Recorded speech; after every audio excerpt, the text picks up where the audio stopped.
Cuando en marzo se anuncia primavera y vuelve a sonreír la amanecida, cuando en todo se anuncia nueva vida y la sangre en el pulso se acelera, cuando el incienso juega con la cera y la oración es punto de partida en el quinario, amor de nuestra vida, ha sonado la hora de la espera.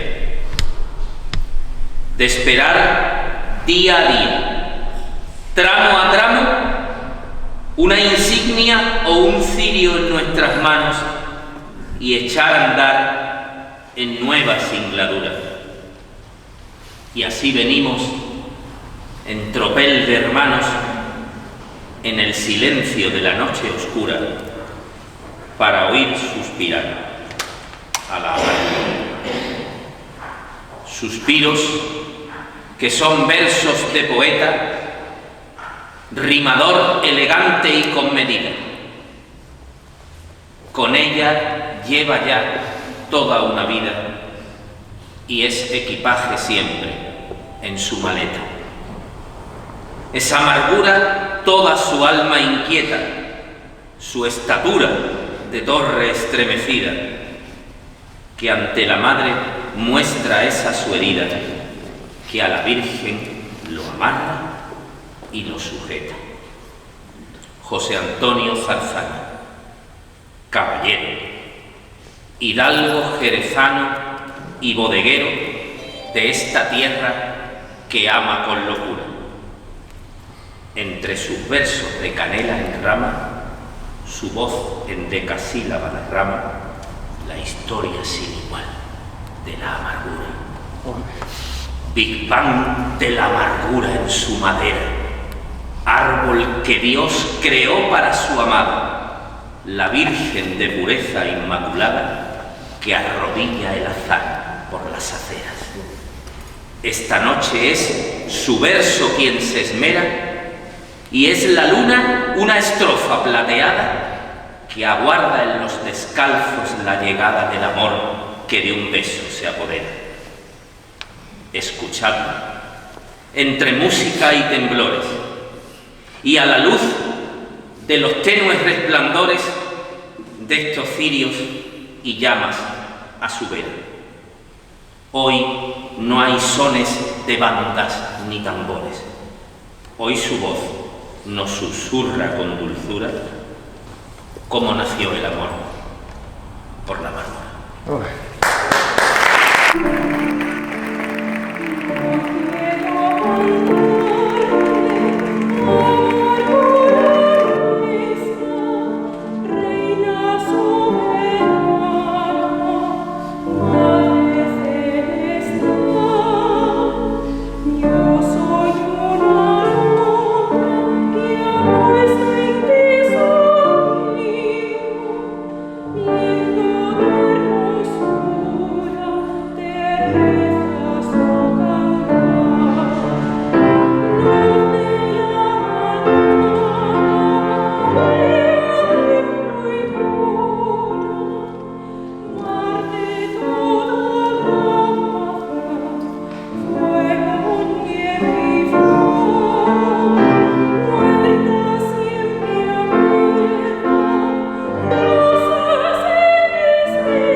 Evocación poética sobre la imagen de Santa María que bajo la advocación de la amargura es venerada en la muy noble y leal ciudad de Jerez de la Frontera. Capítulo 1. El suspiro del árbol. Amargura, amargura, amargura. Se nos llena la boca al decir su nombre y nuestro pecho estalla de emociones difíciles de entender para quien no ha sido tocado por la fortuna de su devoción. No hay más Madre de Dios que la amargura. Ahí empieza y termina nuestro credo. Mejor dicho, no hay más Madre de Dios que esta amargura nuestra. la nuestra. Las demás vírgenes son otra cosa, pero no son lo mismo. Teníamos que tener esta, porque ella es la verdadera, la más fiel representación de la Virgen escogida por Dios, que jamás se talló en madera. La única. Es un inmenso regalo que la providencia hizo al planeta Tierra, quedando por voluntad de Dios mismo, custodiada en un remoto pueblo del sur de España que todos conocemos, Jerez de la Frontera. Claro que sí.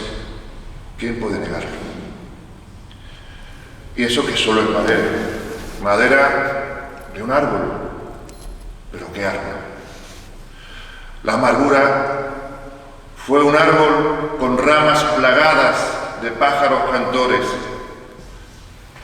El árbol echó raíces que se adentraron en la tierra, absorbía agua, caía la lluvia. Todo ello en un bucólico bosque, pero un bosque donde creció junto al resto de la creación, y la creación fue dispuesta por Dios en el Génesis. De ahí viene la amargura. ¿Quién iba a imaginar semejante cosa? Ni Adán ni Eva, seguramente. Todo esto, lo que hoy vamos a celebrar, empezó en un árbol. Un árbol que algún leñador cortó ignorando la grandeza de lo que estaba por venir. En la quietud de un árbol misterioso crecía un leño recio y solitario. Era Dios, su Señor, su propietario, su jardinero fiel, su fiel esposo. Aquel árbol de Dios brotó frondoso y se engendró de gracia y hermosura. Se retorció en sus nudos la figura de la más bella flor imaginada, y con años de eterna madrugada se transformó en perfil de la amargura. ¿Qué jardín del Edén soñó tenerlo? ¿Cómo brotó de un tronco tal belleza? ¿De qué manera la naturaleza pudo hacerlo, guardarlo y esconderlo? ¿Cuántas aves soñaron poseerlo para anidar junto a tan bella dama? Estaba la amargura en esa rama que el mismo cielo quiso que naciera. ¿La meditó el Señor en la madera? ¿O decidió después su filigrana? Suspira el bosque por tener la suerte de albergar aquel árbol entre flores. Con él suspiran todos los colores, recordando su sobrio tronco inerte. ¿Qué leñador pudiera darle muerte a tan fecunda y bella fantasía? Nuestra tierra suspira cada día, recordando aquel árbol primoroso que contuvo el perfil dulce y hermoso de la Madre de Dios, Santa María.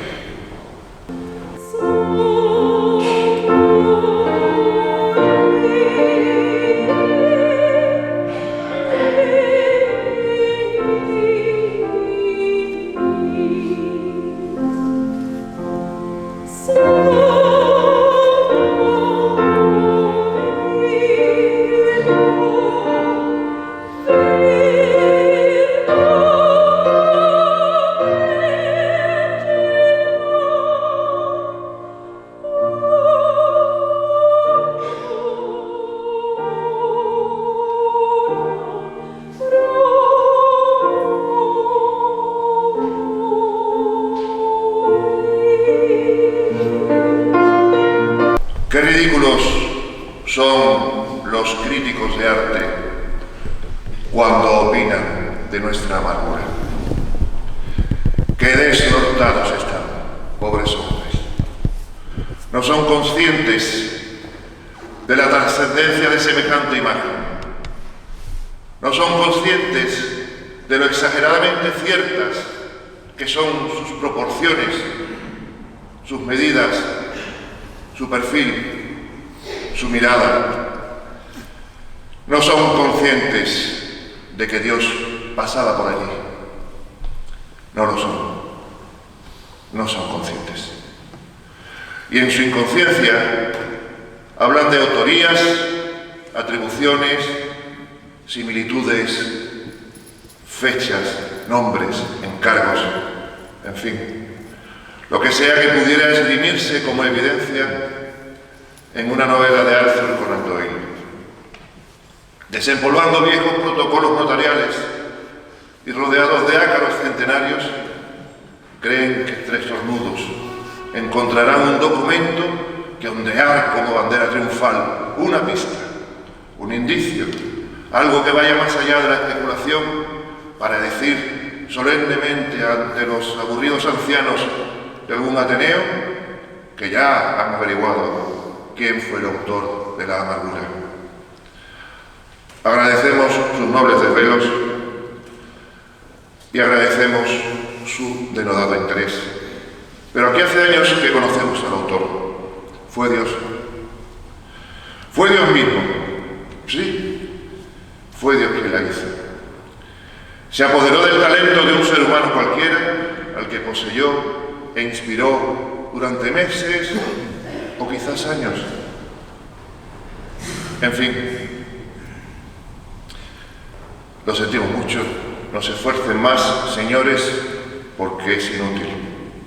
La amargura fue cosa de Dios. Acarició aquel leño con sus manos, soñando proporciones y medidas, y su alma de hombre adormecida despertó lo divino de lo humano. Era Dios mismo, era un artesano aquel que fue tallando la madera. ¿Y cómo pudo ser? ¿De qué manera? ¿Qué genio nos merece tal respeto? ¿Qué Miguel Ángel en cada boceto fue capaz de plasmar dicha quimera? Aquellas manos fueron instrumento de la obra de Dios, con tal finura que sin saberlo hicieron la amargura. ¿Qué importan nombre, fecha ni momento? No puede limitarse el firmamento ni el sistema solar de cada estrella. Lo importante es que al fin surgiera ella, Madre de Dios, paloma de su nido, la que nuestro Señor habría escogido de todo un universo de doncellas. Si solo un hombre fue capaz de hacerla, nadie se explica cómo contenía la emoción de tenerla cada día en el mismo placer de poseerla.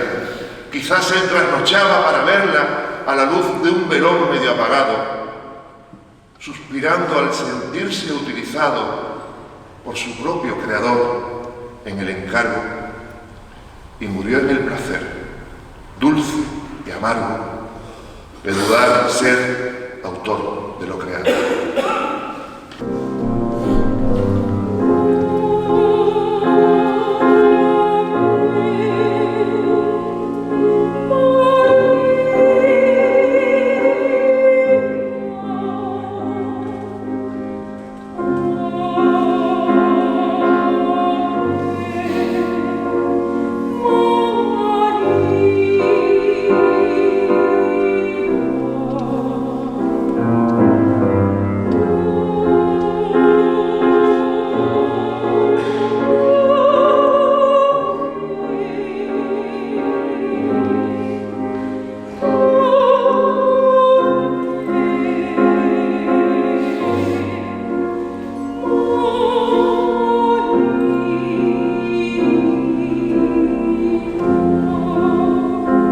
Capítulo 3.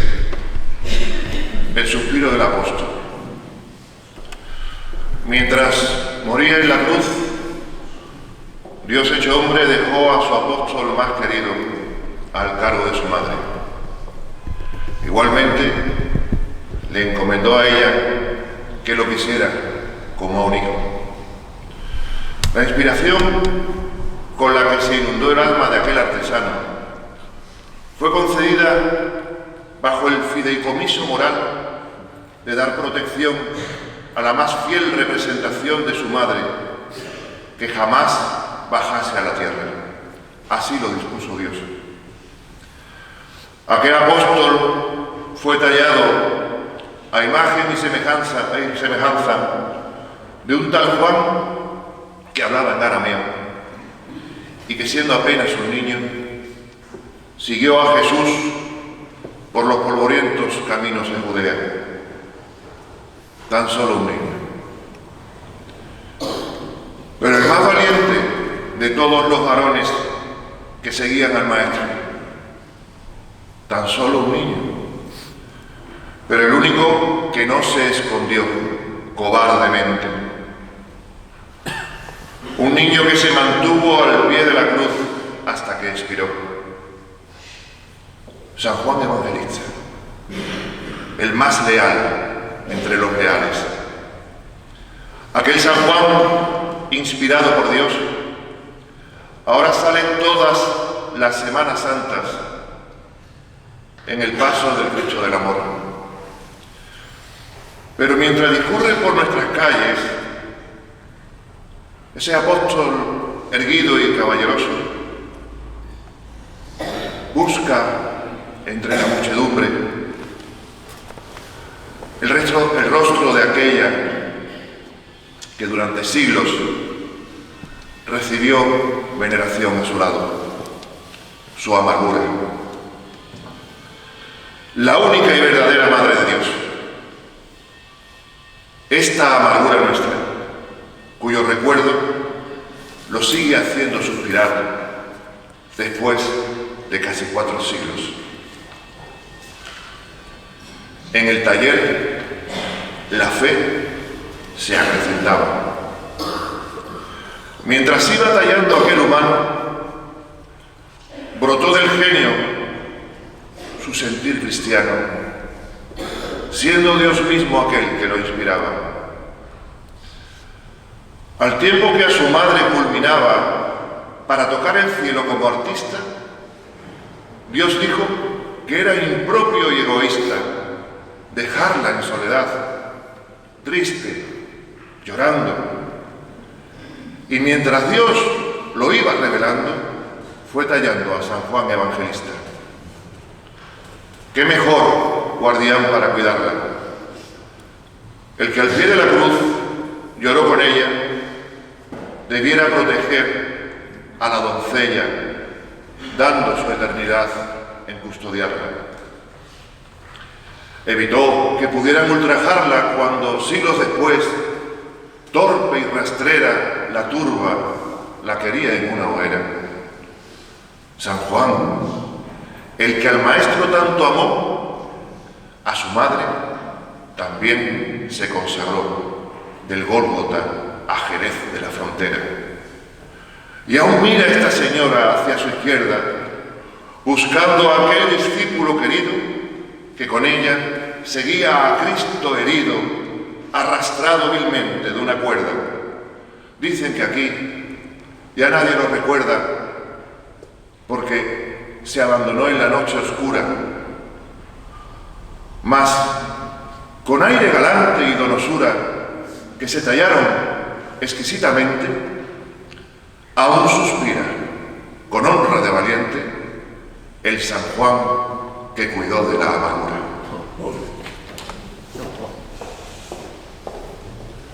Capítulo 4. El suspiro de los hortelanos. Y Dios se la regaló a Jerez. Dios la puso en manos de este Jerez nuestro, campero y optimista, que ruega por las cosechas mientras cría caballos y reses. El Jerez de la cofradía de San Antonio Abad, patrón de hortelanos y ganaderos. El Jerez de un gremio de hombres recios que tras labrar sus tierras acudían a la Plaza de la Hierba a vender sus productos. Gente del campo que buscaba cobijo en el cercano templo de San Dionisio cuando las lluvias arreciaban. Y gente que allí tuvo su primera sede canónica. San Dionisio, el corazón de aquel Jerez que junto al viejo cabildo había bautizado a tantos hijos nacidos en estas tierras que fueron frontera de la cristiandad. La hermandad de San Antón se trasladó con el tiempo al convento de San Cristóbal y finalmente se asentó a extramuros en la casa que los trinitarios tenían en el viejo humilladero de los Llanos del Ejido, que es lo que hoy conocemos como Plaza de las Angustias. Estando allí los hortelanos, los hombres que poblaban las tierras de Jerez, su campo entero, sus viñas, olivares y majuelos, llegó a ellos la amargura. La única y verdadera Madre de Dios, por todos esperada durante generaciones. Llegaba a la Santísima Trinidad sin imaginar que a los pocos años un rey llamado Carlos III marcaría su exilio, como hizo con ella otro rey llamado Herodes, decretando su exportación. Y así, la providencia dispuso que su amargura fuese perfecta hasta como judío. Como judía, la Virgen fue deportada. Y como judía en Jerez, la amargura no tuvo casa en la que estar. Lo mismo que a Israel, su noble cuna. En esta historia escrita por el cielo, se forjó su amargura con tal celo que un éxodo infeliz de triste luna alumbró como hebrea su fortuna. San Dionisio soñó con su llegada. Allí junto al pendón era esperada por damas, curtidores, por plateros y hasta por 24 caballeros que soñaban con verla venerada. Los hortelanos, en sus oraciones, como en Belén, posada iban buscando. San Cristóbal, que estaba deseando, abrió de par en par sus posesiones y en el convento de sus devociones, patrón de caminantes, refugiaba a un San Antón que allí se desterraba. Y cómo suspiraban sus hermanas, arrebatado el claustro de campanas, mientras que la señora no llegaba. La lenta espera fue cobrando peso y saltó por los muros del convento mientras algún mecenas opulento robó al escultor su amor confeso. Por fin los hortelanos, entre besos, la cubrieron de gloria y dignidad y se rindieron a su majestad. Mas ella escondió por una vez su llanto, guardando su amargura bajo el manto, cuando se coronó en la Trinidad.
el suspiro del encuentro. Tenía que ser nuestra, no podía ser de nadie más. La providencia no podía permitir que la perfección de este relato fuese siquiera amenazada por la banalidad de lo predecible. Y es que lo impredecible de la vida es donde se encuentran los renglones torcidos de Dios. Y ahí está su obra. Así como el destino establece las diferencias cósmicas que existen entre lo extraordinario y lo elemental, la Madre de Dios descendida a la tierra no podía tener el mismo relato lineal que cualquier devoción predecible y obvia de las muchas que conocemos. Ella, la amargura, es aspiracional, es eterna. A la amargura hay que llegar. Desmantelada la cofradía de San Antón por Carlos III, nuestra amargura y su San Juan terminaron en un calvario de la iglesia de San Juan de los Caballeros. Allí, siglo y medio después, seguía recibiendo el culto discreto de un pequeño grupo de ancianas. Cuando, en mitad de la guerra civil, nuestro hermano fundador Pepe Gómez apareció en la iglesia con un decreto del cardenal Segura para trasladarla en un camión a la catedral, el venerable padre Castel le dijo, resignado, llévatela, pero a la Madre de Dios solo la sacaré de aquí en solemne procesión. Muchos no nos damos cuenta que aquella fue la primera vez que la amargura fue cargada por sus hermanos, y a algunos hemos conocido a los que cargaron con ella. Decían los viejos del cuartito del Azulejo que cuando en agradecimiento el soberbio cardenal Segura recibió una foto enmarcada de ella y pudo atestiguar su legendaria belleza, pidió ser él también hermano de la amargura. Como un verso de Laso de Boscán, en la tarde de un gris deslavazado, con rigor de tambores destemplados, comenzó a sangrar gotas de azafrán. Desterrada en la iglesia de un San Juan que en Jerez llaman de los Caballeros, allí donde juraron los primeros por nuestra fe la sangre derramar, nuestra madre se tuvo que exiliar bajo un calvario oscuro, sin luceros. Años de soledad y algún rosario junto al padre Castel y sus devotas, con luces de vidrieras medio rotas, forjaron su universo solitario, a la sombra del viejo campanario, que lejos de su bosque se encontraba. Qué remoto el taller donde brotaba la perfección de Dios sobre lo humano. Qué utópico el sentir noble y cristiano de San Dionisio cuando la esperaba. Qué lejos San Cristóbal replicando, y qué nostalgias de la Trinidad. España se mataba sin piedad y una guerra civil la desangraba. La devoción del pueblo reclamaba su doliente amargura entre varales, y al fin, con formas recias y cabales, desesperando al viejo capellán, sin pensar ni siquiera en su San Juan, nos lo trajo José Gómez Morales.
hermano mayor.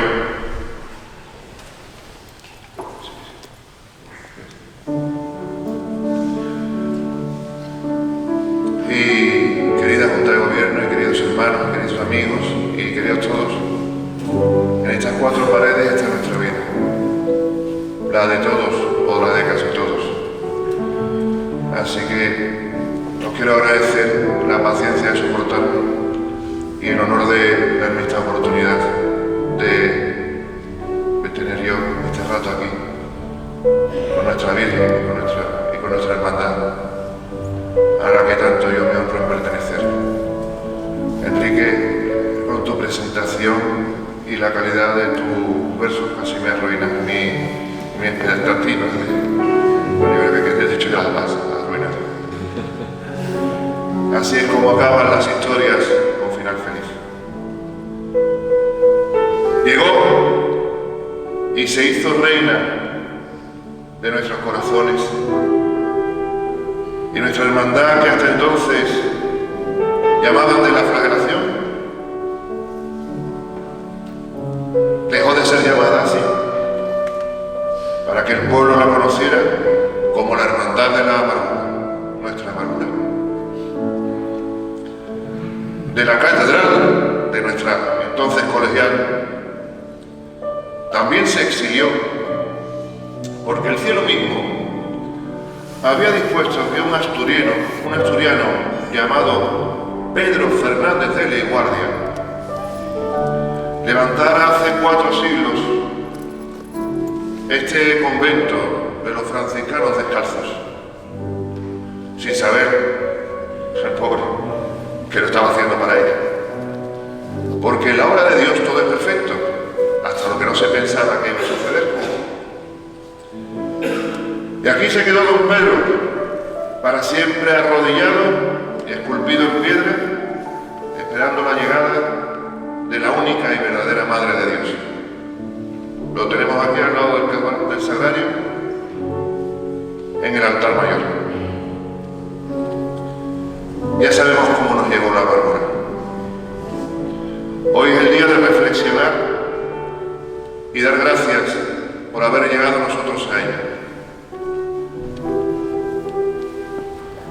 Había un niño que vivía exiliado en la calle Porvenir y vino porque alguien de su barrio lo puso a rezar delante de la amargura. Otros vinieron porque era la devoción de un amigo. Muchos porque la vieron pasar y se enamoraron. Hay quien le pidió con fuerzas ante una gran dificultad y ya nunca pudo separarse de ella. Hubo incluso una niña que robaba flores de un arriate y que pues se las traía a la Virgen aquí al azulejo cuando iba camino de su casa. Y luego estamos muchos de nosotros que hemos llegado aquí porque somos los hijos de todos ellos. Llegó en volandas de la fe más primitiva y aquí continúa levantando las pasiones y el amor de quienes por un día al año podemos tocarla y besarla. Mañana es ese día, así que estamos todos de enhorabuena. En volandas llegó Nuestra Señora hasta la torre de una colegial y acabó su odisea inmemorial viviendo entre algodones hasta ahora. Ante belleza tan abrumadora, se iban multiplicando sus hermanos, mientras que los devotos jerezanos por amargura la reconocieron y un templo para ella le pidieron a un cardenal que al verla se hizo hermano. Mezclando lo terreno y lo divino, en los descalzos puso su morada para que esta iglesia abandonada del antiguo convento alcantarino fuese el lugar al borde del camino donde jamás soñó ser tan amada. Aquí es por sus cofrades rodeadas entre flancos, vanguardia, retaguardia y hasta Pedro Fernández de Leguardia es su heraldo de piedra arrodillada. Cada año, al llegar la primavera, la señora desciende al pueblo llano y mientras que recibe en una mano 1000 besos alumbrados por la cera, con su pañuelo limpia la ceguera de todas nuestras manchas y pecados disfrazadas de incienso perfumado. Mas ella, que conoce a cada uno, a cada cual nos brinda el oportuno repaso de lo noble y lo malvado. Ya está dispuesta y estallando en flores. Vengan las damas y los caballeros a ofrecer sus respetos más sinceros, que hasta la luna cambia de colores y un eclipse de azul le rinde honores. La galaxia convoca a sus hermanos en la constelación de los arcanos, donde el cosmos gravita en su sagrario, y el sol, que ella parió por Sagitario, nos ofrece a su madre en besamanos. No puede estar el cielo equivocado, ni los astros confunden su andadura. Queda aquí todo dicho y aclarado. No hay más madre de Dios que la amargura.